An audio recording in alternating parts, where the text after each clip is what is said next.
try not to throw too many curveballs in there. I like to get to the essence of who you are and what you are. And as you probably know, my first question, and I want to kind of try to get away from this, but it's hard because the pandemic was so impactful in our lives. 4 years ago, we were all in the trenches and didn't know how long this was going to last. How did you get through that time period, and how did it subsequently change the way that you live your life now?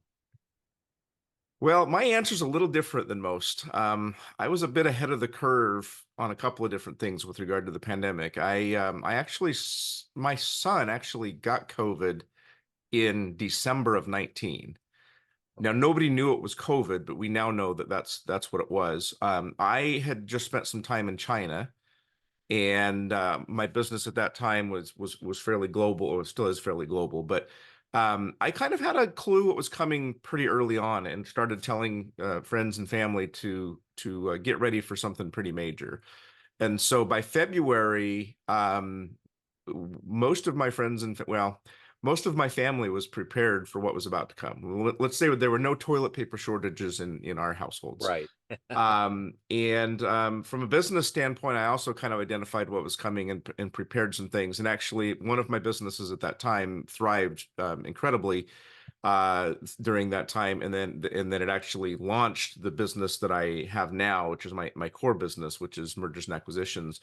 And so I tried to stay ahead of the curve. And then personally, I didn't really participate in the pandemic.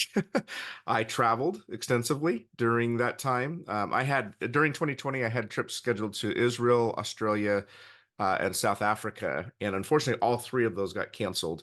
But they could stop me from traveling outside the country, but they couldn't stop me from traveling in the country. So I did actually multiple road trips, which were wonderful. There was just no people on the roads. I flew several times, which was amazing. Went to a Chiefs game during 2020, which was incredible because there was like we had our own row. My kids flew in and everything. We had our own row, and there was nobody in front of you, beside you, or behind you. They had made it so you could only buy tickets in these little family clusters, and there's nobody around you. It was kind of wild being in Arrowhead Stadium with all this space and elbow room and whatnot. Yeah. Unfortunately, that was the one game we lost that season, which was against the Raiders, which my daughter and her husband are Raiders fans, so that was a rough game. So I kind of checked out and didn't participate in the lockdowns for the most part. And one other thing that was very unique about my experience was I knew one person who died of COVID related symptoms during that period of time, and I knew 12 people who died of suicide during lockdowns. So I had a really unique experience as far as that goes. You certainly did. Yeah, I remember in December of 19 seeing a photo in the Times or something online, and Beijing was empty. And I was like, wait, wait, wait, wait, wait. Because they were talking about air quality was going up. No one was right. there. Emissions were down. It was just strange. And then I had a friend of mine tell me in January, who lives in Liberty, he was like, we got a letter recently saying that get ready for technology to be sent home with kids. And this was way before anybody knew anything was going on.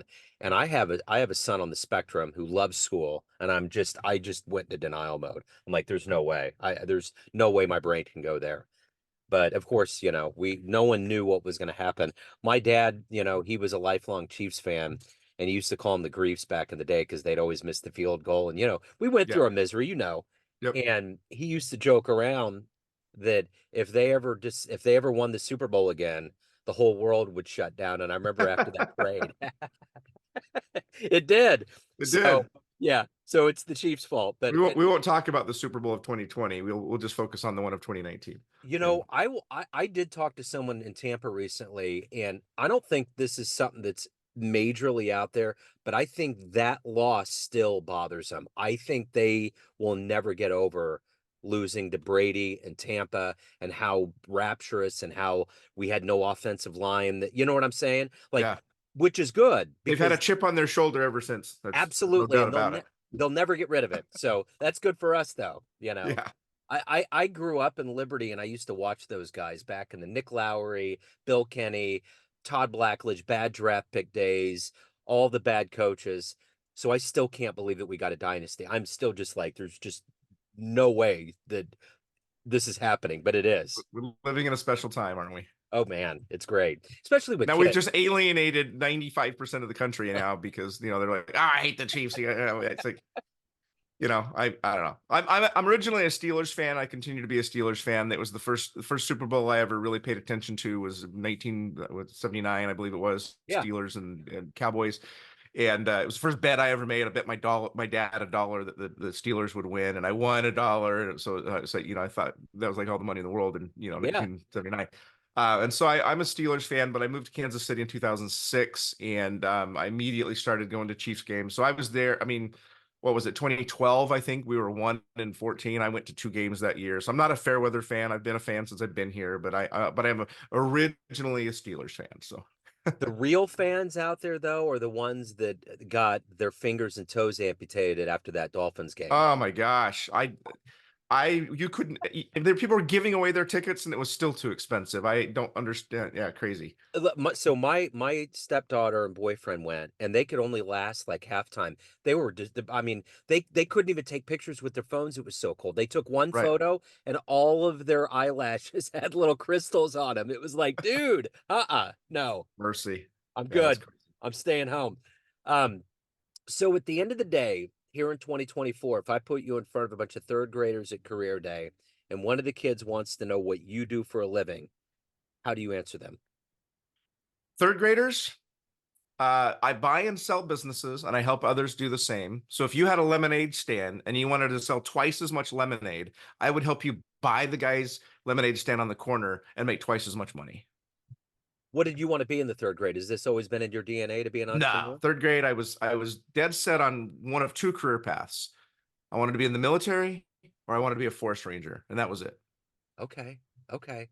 Did you And I didn't pursue do it? either one of those things. Okay. All right. Okay. I didn't even know if maybe you tangentially. So take me back to your beginnings did you grow up in Pittsburgh? No, I grew up in Salt Lake City, Utah. Oh, okay. All right. So, well, then take me back to the beginnings and kind of how geographically you found your way here and being the entrepreneur that you are. How did all these seeds get planted and become who you are? The entrepreneurial thing, I think many entrepreneurs are born just with that in their DNA and their soul, and I'm one of those. I My family's kind of interesting. It's half really staunch, like military or post office, or like work for 30 years somewhere and then retire. Or the other half is very entrepreneurial. My grandfather owned his own construction company. My father owned an automotive shop.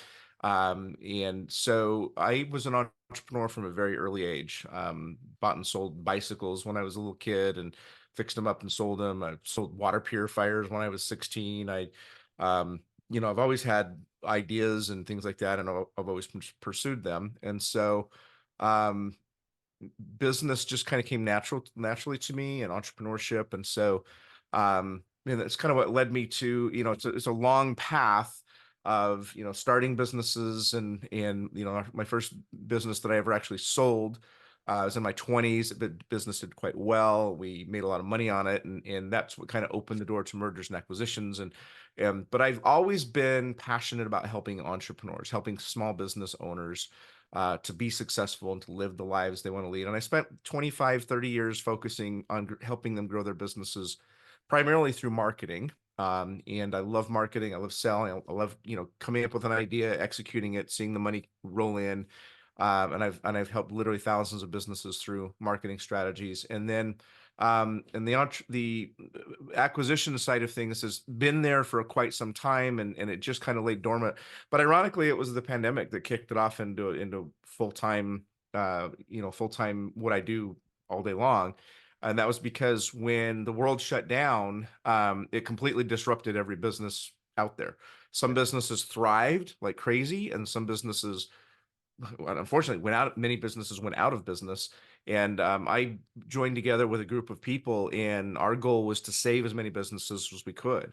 And for some entrepreneurs, that meant selling their businesses. Some it meant actually acquiring other businesses, because like the mathematics worked out really, really well. And wound up in 2021 and 22, was the greatest amount of business transactions bought and sold in history. About 5 trillion businesses dollars worth of businesses were exchanged hands in 2021. mostly as a result of the pandemic and the shutdowns and everything else. And so I just kind of identified early on that there was going to be a lot of stuff happening.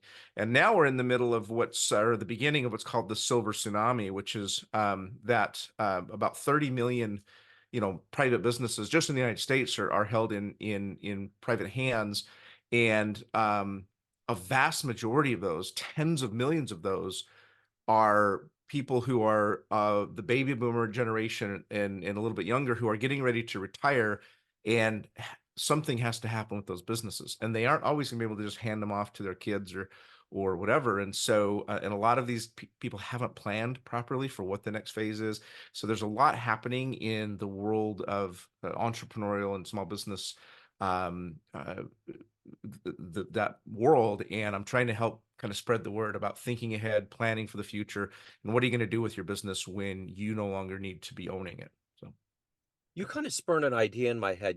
We have all these gimmicky kind of TV shows that are out there. It'd be kind of fun if they have a show about entrepreneurs that have to actually go in and be a part of the workforce. Because I have a feeling that the entrepreneurs would get fired pretty quick because they just wouldn't do it. They would be like, "What are you talking about? Why are you doing it this way?" They wouldn't be able to contain themselves. I just think that there's an acumen that goes in. I'm always fascinated by the way the entrepreneur works. I tend to be a little bit more right brain and more creative, I think, to a certain degree. mhm. There's a different way of thinking, and I don't think anybody would survive being a regular worker. They would be out pretty quick. Yeah, I've said for years and years and years that I am virtually unemployable. I don't I'm really great if you bring me in as an advisor, as a board member, as a consultant. I can spot problems and fix them instantly. Like, I'm really good at that kind of stuff, but I am not going to be a great employee. But we all have our role, man. I mean, we Right. need that. We need that guidance and so I'm curious in your life, obviously being very highly driven, who's been kind of an inspiration or a hero for you in your lineage? You know, I I heard I mentioned I've listened to a few episodes of your show, and I knew you were going to ask that question. I can't figure out a single answer. Okay. I am a voracious reader. I'm a voracious studier of humankind.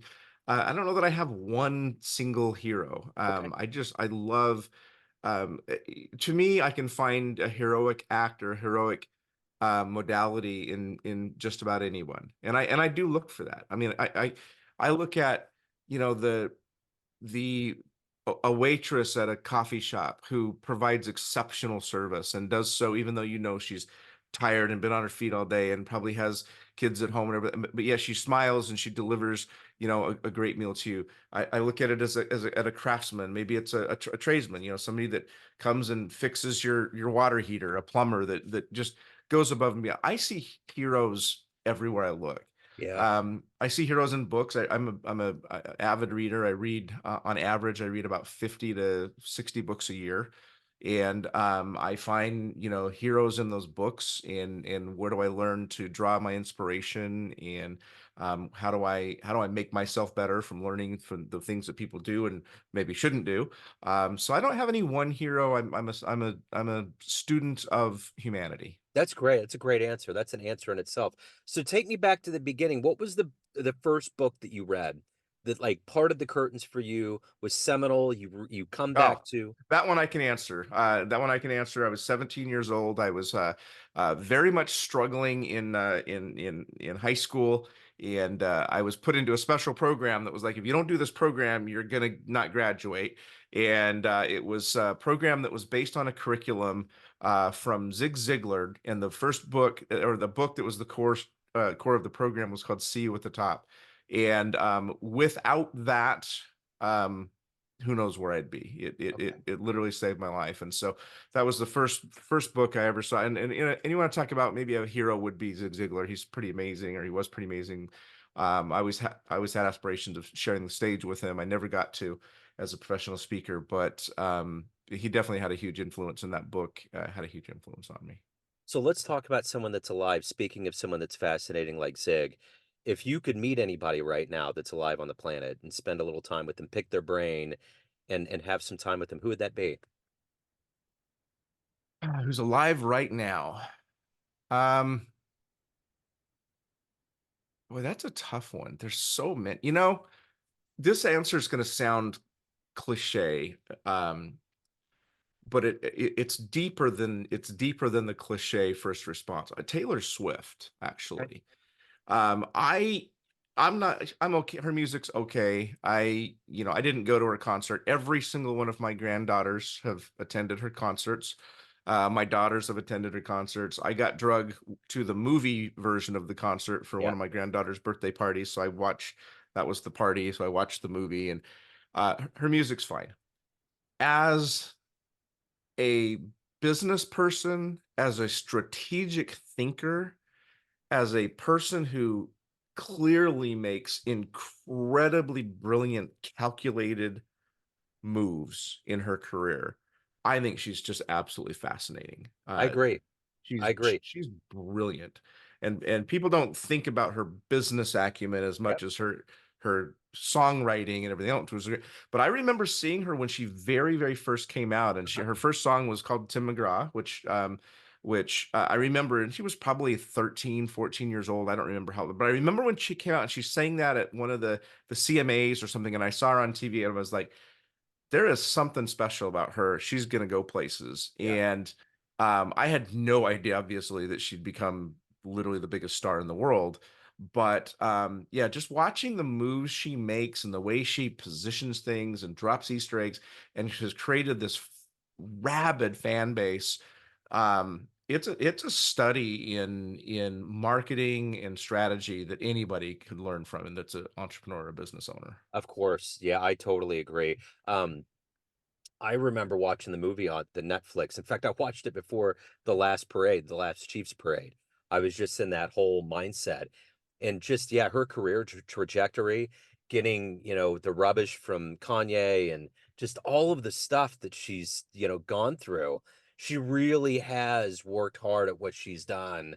So yeah, it's quite a phenomenon. So speaking of working hard, what is that motivation for you? What is it that has consistently been a part of you being an entrepreneur and evolving as a human? What gets you up every day? I truly love and am passionate about helping entrepreneurs, helping business owners, and that's all I've done for 30 years, honestly. Yeah. Now I do it in a little bit different vein today with more mergers and acquisitions focused and marketing focused, but I love seeing an entrepreneur hatch an idea and create a business out of it, or take a business that's doing well and make it even better, or one that's struggling and fix it, or sell their business and realize the fruits of their labor and be able to retire to Mexico or whatever it is they want to do. I love every phase of that, and I love helping people. So going back to your earlier question about the book, Zig Ziglar. So there's a phrase that he has in that book, and he's used from the stage, et cetera, that I learned when I was 17. And it's, you can have anything in life you want as long as you help enough other people get what they want. And I've literally made that my mission statement since I was 17 years old, word Wow. for word. And I've tried to live up to that as much as I can for these many years. Yeah, that's wonderful, man. So, of all of these professional accolades that you've had and the people that you've helped, what's one of your favorite success stories? Um, there's so many, but I would say probably I've had a couple of clients who, after I've worked with them to sell their businesses, they've come back to me and said, "How can I help you and help others at the same time? And can I bring you business?" And they actually have become referral partners or almost working for me, because they said, the experience working with you is so amazing that I want to make sure everybody knows about you. And so they've gone out, and now they're out doing outreach on our behalf and bringing us new business. And that to me is like, you can like working with me and my team, and that's wonderful. And you can do a great testimonial, and that's wonderful.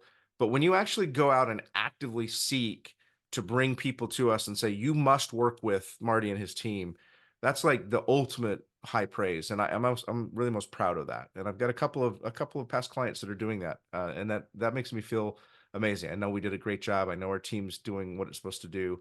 And I know that we've helped those entrepreneurs accomplish their dreams, and they caught the vision to want to go help other entrepreneurs realize their dreams as well by having us help them out. So, you also are in a position with your clients to dispense really good advice. What's the best advice that you've ever received? Um, I think it ties back to that Zig Ziglar piece. You can have Yeah. anything in life you want as long as you help enough other people get what they want. If we all lived like that, what would the world look like? Yeah. Of course. No, that I totally get it. So let's say you have a dream tonight. You run into a young version of you, maybe at 18, and you can give that young version of you a piece of advice based on the wisdom you've gained in your life up to this point. What advice would you dispense on that young version of you, and would that version of you listen? Wow. Yeah, you have to throw that kicker there at the That's end, what huh? that's it. That's the punch at the end. Wow. No, the 18-year-old version of me probably would not listen, whatever the advice I gave. Boy, you know, I've made a lot of mistakes in my life. I have regrets, but every mistake I've made, everything I've done has led me to where I am today. And if I changed anything, who knows what life would look like. And so I would probably just say, keep going. You will get through this. And, but I don't know that I'd change too much. Well, Even we're, the we're bad stuff. we're products of that 80s. We saw what happened in Back to the Future. You don't Yeah, want that, exactly. I don't right? want to start fading away from the picture, right? No, do not put Uh, a stick in the spoke of time. Just let it yep. go. Just Yeah, let it fly. exactly. Every mistake, every falling down and everything else has led me to where I am today. And I have, great kids and great grandkids, and business wise, I love what I do. I've kind of always loved what I do. If I don't like doing it, I don't do it. So Yeah. I've always kind of pursued that.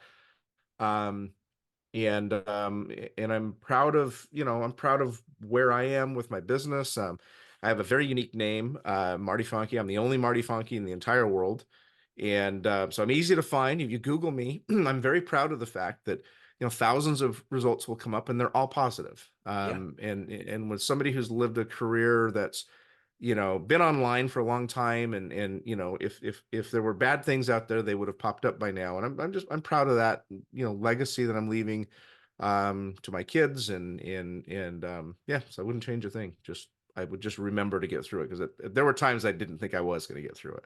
Yeah. Well, with that being kind of the lead in, getting to the top of the mountain and planting the flag, everyone has a perception of you, your family, your friends, your clients, but you run the show. What's your perception of you? Who do you think you are?